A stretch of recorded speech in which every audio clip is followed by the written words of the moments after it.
This is the first part of the video entitled How to Make a Viking Shield the Hard Way. During this video I'll be making a real Viking shield as the Vikings would have done, hopefully. I don't know if I'll fail miserably or not, but at least I'll give it a try.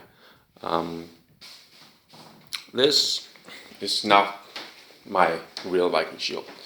This is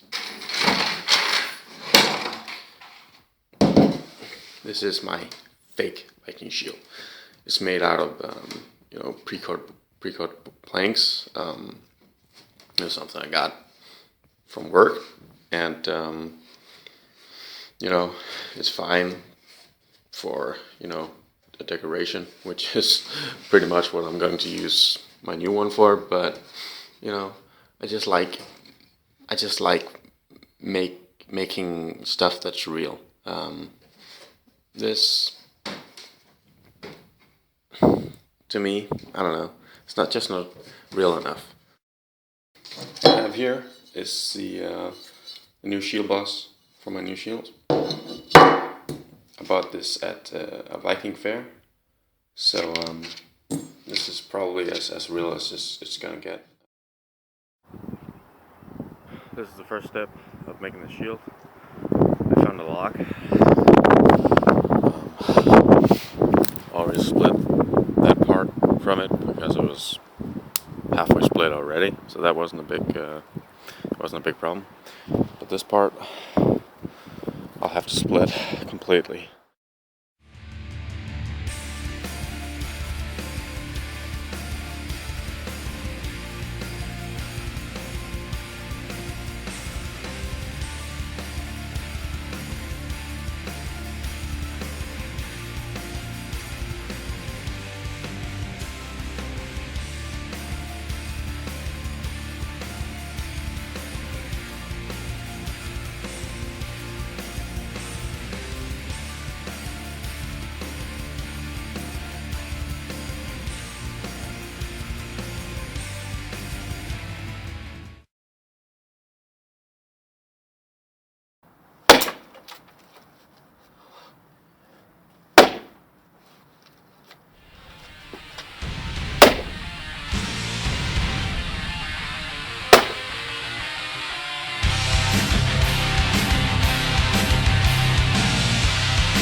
I think it's turned out pretty good. I'm proud, actually. If I can make a lot of planks like this, then I'm in good shape.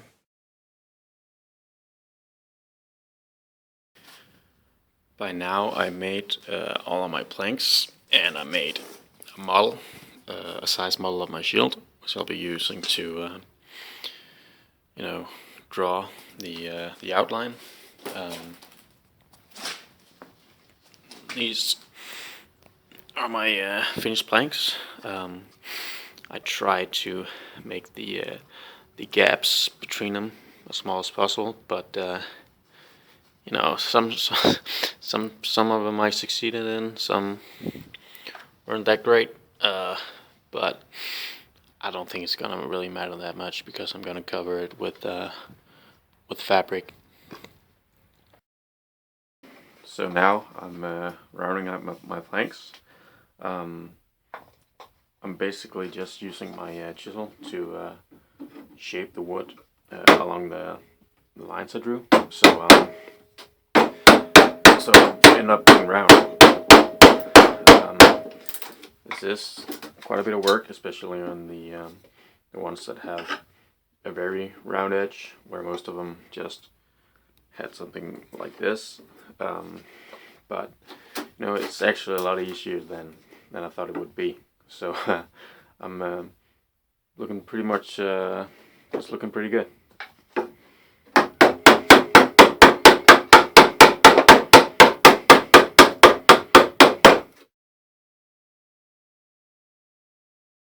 As you can see, my shield is now pretty much done. Well, the pieces aren't attached together, but the form is there. What I want to do is I want to glue these pieces down before I nail. I am going to produce some glue made from a medieval recipe. I'm not using the exact recipe because it requires cheese, and I found out that skimmed milk will work just fine. So I'll use that instead. It's a lot easier. But what I have here is about 1.5 liters of skimmed milk. I need this to be about, what do you call it, lukewarm. So I'm just gonna wait for it to heat up a little bit. But what else I'm gonna use is vinegar, and I'm going to use another chemical, but I'll show you that when I get to it. So now my milk has gotten a little bit warmer. I think this will do. I'm going to add my vinegar, and I'm going to add roughly 1/7 compared to the milk. So that means about 2 deciliters.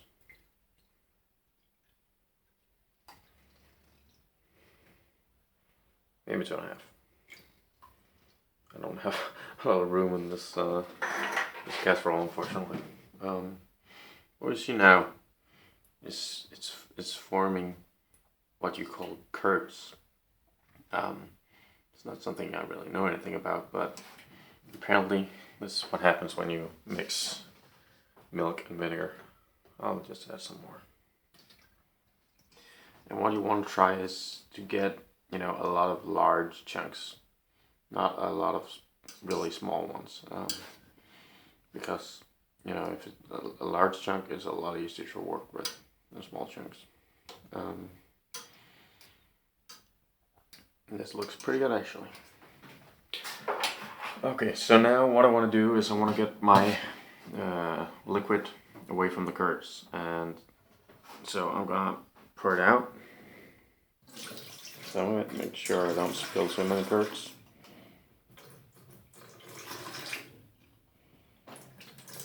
I don't know if you're really getting this, probably.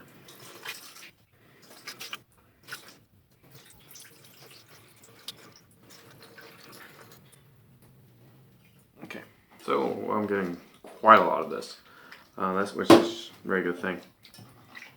And I just want to see if I can, make it into a dough. Remember, this is only milk and vinegar.